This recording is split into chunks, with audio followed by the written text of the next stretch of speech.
Bienvenidos, amigas y amigos, a un programa más de Conversando con Correa, en esta modalidad impuesta por el virus del coronavirus, vía internet, pero siempre con grandes invitados. Y en esta ocasión, John Perkins, estadounidense, escritor. Su mayor éxito ha sido Confesiones de un sicario económico. También aficionado, tal vez profesional, del chamanismo, de nuestras culturas ancestrales. Y él mismo, anteriormente, un sicario económico. John, bienvenido, gracias por aceptar mi invitación. ¿Qué significa ser sicario económico? ¿Cuál es el mensaje de tu libro? Bien, en primer lugar, es un gran honor estar con usted, presidente Correa. Le admiro desde hace muchos años. Mi título oficial era el de economista jefe en una de las principales empresas consultoras internacionales, pero mi trabajo era identificar países con recursos que querían obtener nuestras corporaciones, como el crudo en Ecuador, por ejemplo, y después negociar grandes préstamos para ese país a través del Banco Mundial y otras organizaciones vinculadas. Sin embargo, el dinero no iba directamente al país. El dinero iba a nuestras organizaciones para construir proyectos de infraestructuras en el país. Obras como centrales eléctricas, carreteras, parques industriales, puertos.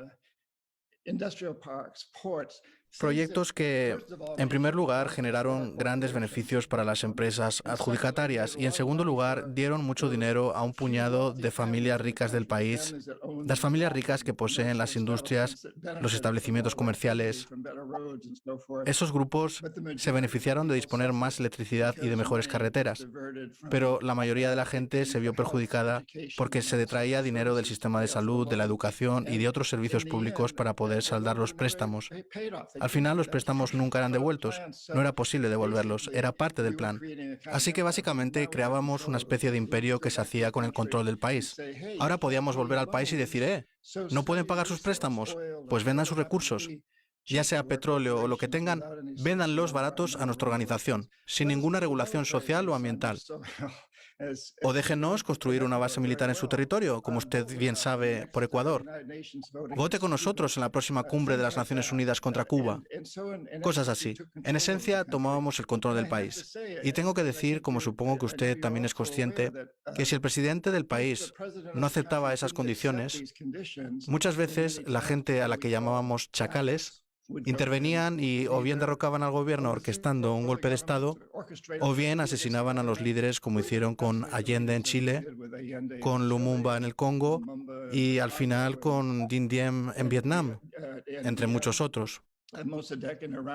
Tenemos una larga historia que sitúa a veces al presidente de un país, al ministro de Hacienda o a otra gente en una situación muy difícil. Así fue como creamos un verdadero imperio global, un imperio corporativo. Lo terrible de esto, de todas formas, ahora que estamos sufriendo del coronavirus, es que creamos un sistema económico global que yo llamo economía de la muerte. He escrito sobre ello un nuevo libro que sale en junio que se titula Tocando al Jaguar. El libro entra en detalles sobre cómo creamos esta economía de la muerte, que es un sistema económico basado en la explotación cada vez más rápida de recursos que se están agotando. Es una economía básicamente suicida y no está funcionando. Y estamos viendo ahora esta explotación en todo el mundo, la dependencia de los países de América Latina, por ejemplo, su dependencia de la inversión extranjera, de la explotación de materias primas como el petróleo, el zinc, el cobre y otros recursos a Estados Unidos, e incluso a gran escala flores y otras mercancías de ese tipo, ya sabe, plátanos, frutas, verduras, todo tipo de cosas. Y todo ello está poniendo a estos países en una posición muy vulnerable. Estados Unidos está sufriendo del coronavirus, pero en cierto modo creo que pone a otros países que son muy dependientes del comercio con nosotros y ahora con China y Europa en una posición muy vulnerable. Es una situación extremadamente peligrosa. Yo he sido testigo, o tal vez víctima, de lo que tú dices, los dólares como instrumento de chantaje.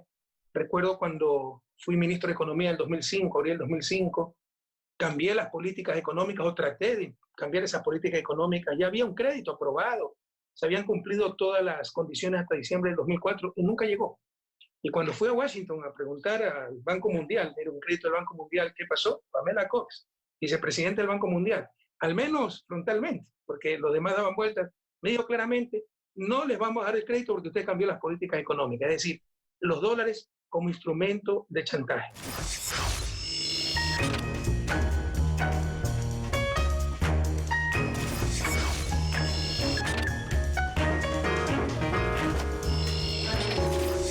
Pero déjanos profundizar un poco más sobre esta idea del control a través de los dólares y muchas veces ya por otros métodos también. ¿Nos puede dar un ejemplo concreto que tú vivís como anterior sicario económico en que se impuso a un país o se indujo a un país a endeudarse para luego someterlo? ¿Tienes algún caso concreto que nos pueda dar como ejemplo para ilustrar? Sí, hay muchos ejemplos. Ya sabe, por ejemplo, en Ecuador, en los años 70, una junta militar tomó el poder y la CIA estuvo muy involucrada. Al mismo tiempo, yo estaba allí en calidad de sicario económico. Fui a Ecuador como antes estuve en Colombia y en muchos países de América Latina. Básicamente yendo a visitar a presidentes que, de hecho, en muchas ocasiones eran dictadores militares que sabían que en gran parte debían su seguridad al apoyo de la CIA, de modo que era muy fácil ir y decirles, oigan, acepten de nosotros este gran préstamo y contraten a nuestra empresa. De hecho, nunca verán el dinero. El dinero, de hecho, nunca entrará en su país. Saldrá de un banco en Washington, como el Banco Mundial, y acabará en una cuenta en un banco de Houston, Texas, o en San Francisco. Es un juego con dinero respaldado por la Reserva Federal para pagar a Halliburton o a otras grandes empresas que vengan y construyan esas grandes infraestructuras. Pero su familia y las familias de sus amigos se beneficiarán porque son dueños de la industria y se van a beneficiar de toda la electricidad producida. Básicamente es como decir, en esta mano tengo unos cuantos miles de millones de dólares para mostrarle que después podrá pagar lo que construyan nuestras corporaciones. Y si no lo acepta, en esta mano tengo una pistola. Bueno, yo nunca he llevado pistola, nunca. Pero sabíamos que detrás de nosotros estaba esa gente a la que llamábamos chacales. Así pues, si el presidente o el ministro de Hacienda no aceptaban esos tratos, no conseguían nuestro apoyo. Tal vez no fueran eliminados, dependía de quiénes eran. Pero si eran una junta militar colocada en un puesto con nuestra ayuda, dejábamos de apoyarles. Y probablemente eso significara la derrota para ellos. Había una cantidad enorme de poder en juego. Esa era la regla general, pero hubo dos grandes excepciones en América Latina. La primera fue el presidente Jaime Roldós de Ecuador y la segunda fue el presidente Omar Torrijos de Panamá. Ambos se resistieron. Ambos, a mi parecer, eran nacionalistas convencidos. Los llamábamos comunistas, pero no eran comunistas, eran socialistas. Pero antes que nada eran nacionalistas y se negaron a entrar en ese juego. Y ambos murieron en accidentes aéreos. Sus aviones privados se estrellaron. Y hubo muchas sospechas de que habían sido asesinados, aunque de hecho nunca se ha demostrado. Pero hay muchos indicios de que fueron eliminados y antes había todas las razones para creer que serían eliminados. Ambos esperaban algo así, especialmente Torrijos. Su avión se estrelló 2 meses después de que se estrellara el del presidente Roldós, así que esperaba que algo fuera a suceder. Tú escribiste tu libro Confessions of an Economic Hitman, creo 2003-2004, y tienes una nueva versión, New Confessions of an Economic Hitman, del 2015, donde dices que continúan estas amenazas, estas agresiones, pero de forma más sutil. Por ejemplo, se asesina ahora la reputación de los dirigentes progresistas, de los dirigentes nacionalistas. ¿Qué tienes para decirnos al respecto? Sí, escribí una nueva versión de Confesiones de un sicario económico porque durante, digamos, los 12 años que han pasado entre los dos libros, las cosas han empeorado. Hoy aún existen personas como yo. Como dije anteriormente, yo era una especie de sicario económico genérico. No me importaba de qué corporación estadounidense se tratara, General Electric, Halliburton, Brown Root o Bechtel, mientras fuese una compañía estadounidense y nosotros recibiéramos la parte que nos correspondía por la operación. Ese tipo de gente aún existe por ahí. Pero ahora toda corporación importante cuenta en sus filas con el equivalente de un sicario económico. Todas las corporaciones internacionales, las empresas petroleras, farmacéuticas, minoristas, todas están al servicio de esas empresas y viajan a otros países, por ejemplo a Indonesia, que es un caso reciente, y dicen: queremos construir una nueva fábrica y lo haremos en Indonesia a cambio de un impuesto mínimo y de poder pagar salarios bajos. Y luego van a Filipinas y dicen: ¿pueden ofrecernos un trato mejor que el de Indonesia? Así es como se hace. Al mismo tiempo, vemos que en Estados Unidos el número de jóvenes con una enorme deuda estudiantil va en aumento, además de gente endeudada por tratamientos sanitarios o tarjetas de crédito. Así que este sistema de sicarios económicos, que se inició con el fin de explotar a otros países, sobre todo a los llamados países en vías de desarrollo, ahora se ha extendido por el mundo y se ha vuelto contra nosotros. Es un sistema sumamente efectivo, o así lo parece, que se vale de la muerte y del miedo, ya sea el miedo a morir asesinado, en el caso de un presidente, o el miedo a endeudarse de por vida, en el caso de los estudiantes de Estados Unidos, donde no puedes librarte de la deuda estudiantil ni siquiera declarándote en bancarrota. Es un sistema muy efectivo. Sin embargo, debo decir que eso fue justamente lo que creó este sistema económico fracasado que tenemos, la economía de la muerte, a la que deberíamos achacarle al menos en parte la responsabilidad por el coronavirus y por todas las crisis que enfrentamos. Decimos que tenemos un problema con el cambio climático, con la desigualdad de ingresos, con el terrorismo, con la extinción de las especies, pero esos son solo síntomas de un sistema económico global deficiente que yo, en calidad de sicario económico, ayudé a desarrollar y promover. Y por eso me he pasado el resto de mi vida intentando cambiarlo, ya que me sentí muy culpable. Me sentí mal por haber hecho todo eso. Tú hablabas, y tú hablas en tu libro, de asesinato de la reputación. Ahora hay toda una estrategia regional llamada lawfare, judicialización de la política, lawfare, ¿no? Que tiene dos patas: el linchamiento mediático, asesinar tu reputación, y luego jueces sometidos, amenazados o comprados, lo único que hacen es copiar los titulares, ¿no? Y condenar, perseguir a dirigentes progresistas, nacionalistas, para aislarlos. ¿Conoces de esa estrategia que existe ahora en América Latina? Sabe, esta idea del asesinato de la reputación en realidad lleva mucho tiempo existiendo. Si nos fijamos en el movimiento para quitarle a Allende la presidencia de Chile, se trataba de una campaña realmente fuerte lanzada desde Estados Unidos para demostrar que era comunista, que era un títere de Rusia, lo cual no era cierto en absoluto. Se trataba de una noticia totalmente falsa, pero resultó ser extremadamente eficaz. Antes de eso, a principios de los años 50, Mossadegh en Irán fue derrocado por un agente de la CIA que entró y convenció al país, sobornando a los periódicos, a los medios, a la policía y provocando manifestaciones de que Mossadegh no era popular, pero era muy popular. Y en gran parte fue una campaña mediática. Y ciertamente en tiempos más recientes vemos al presidente Lula de Brasil recorriendo ese camino. Solo fue una campaña de difamación. Hemos visto una arremetida contra usted, presidente Correa. Hemos visto una arremetida contra Zelaya, en Honduras. No funcionó en algunos casos, pero Zelaya fue derrocado. Esto es viejo, pero ahora se está poniendo peor.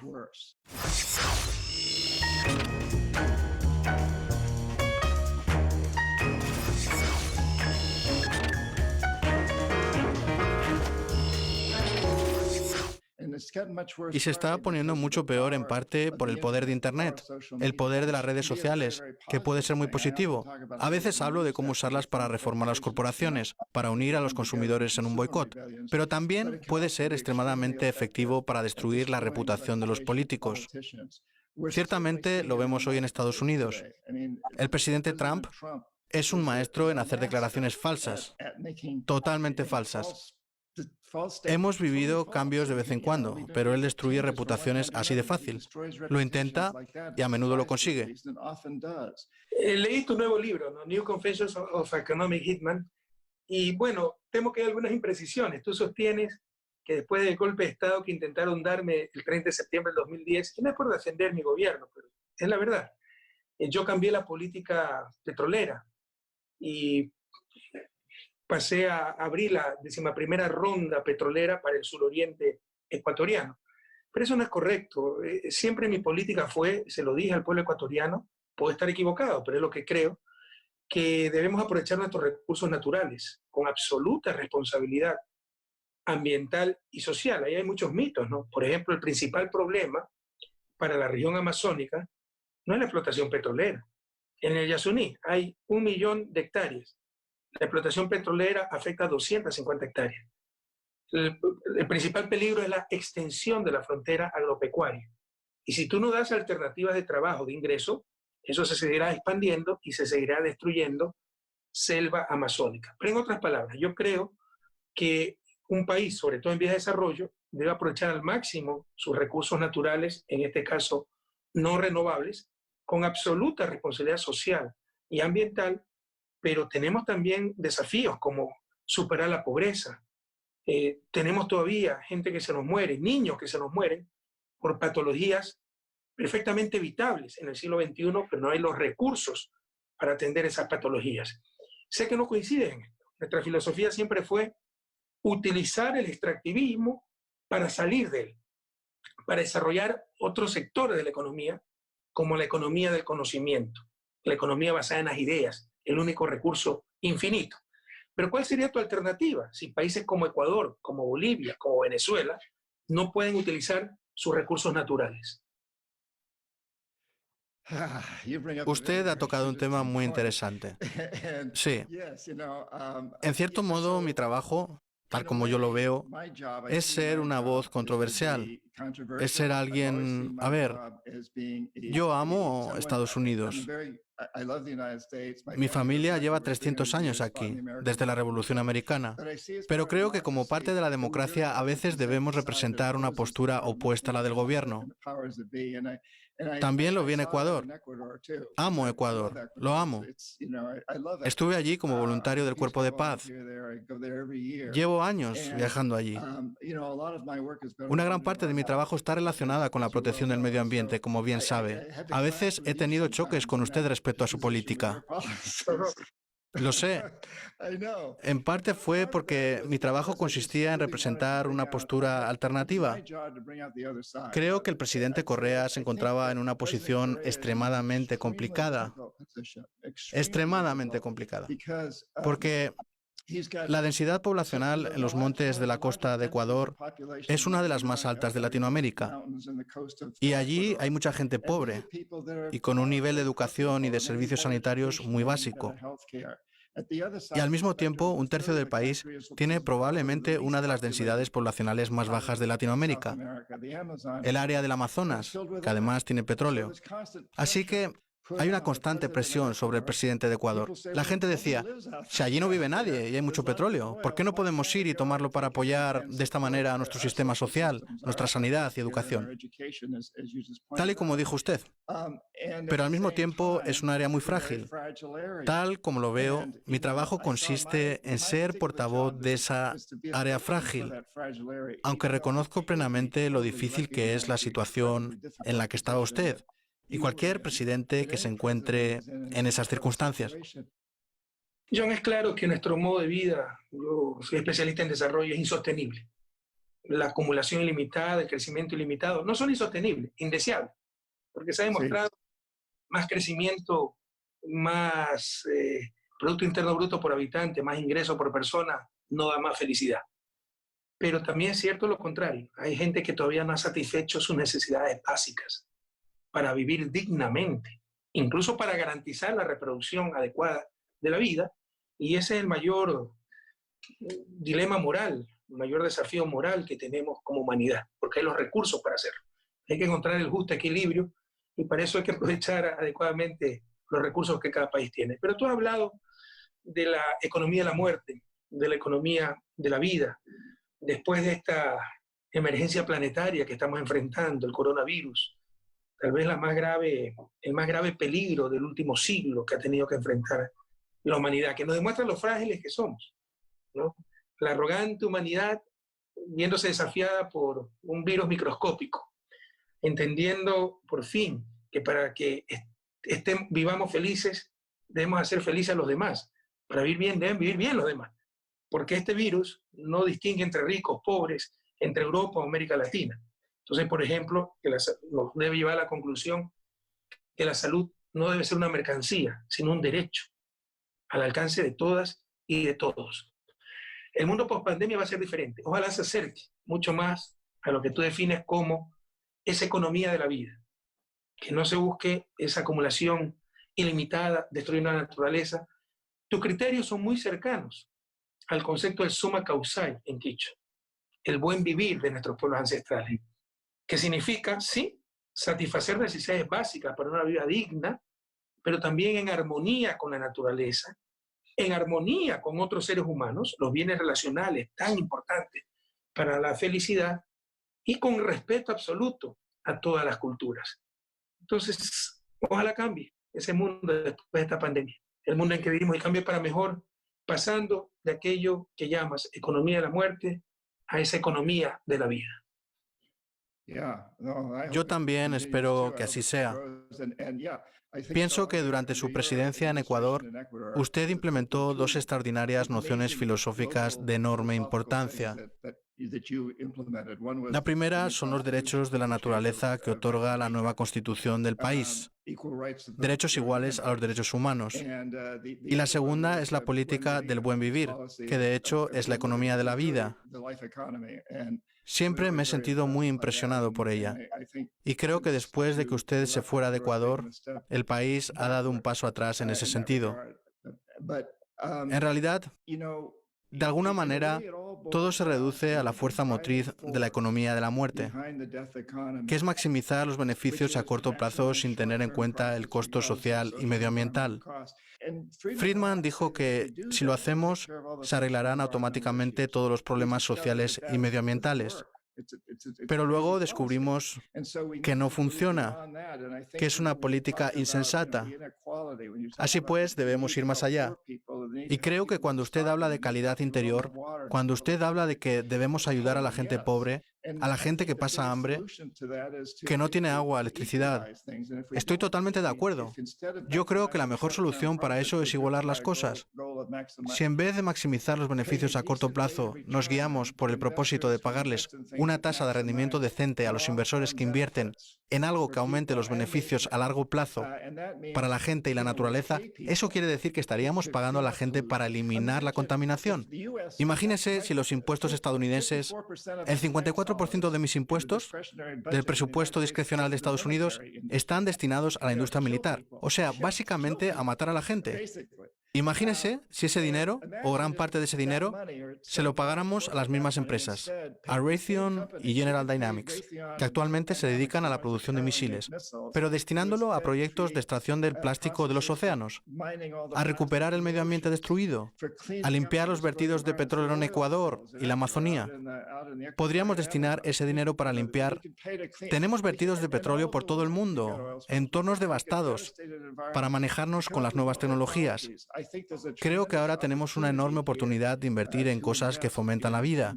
Si lo hacemos, al mismo tiempo estaremos haciendo una gran inversión en ayudar a la gente que no tiene agua, ni electricidad, ni sistemas adecuados de saneamiento. Y son muchas personas en todo el mundo. Espero que vayamos todos en esa dirección. Y espero que este coronavirus nos ayude a entenderlo.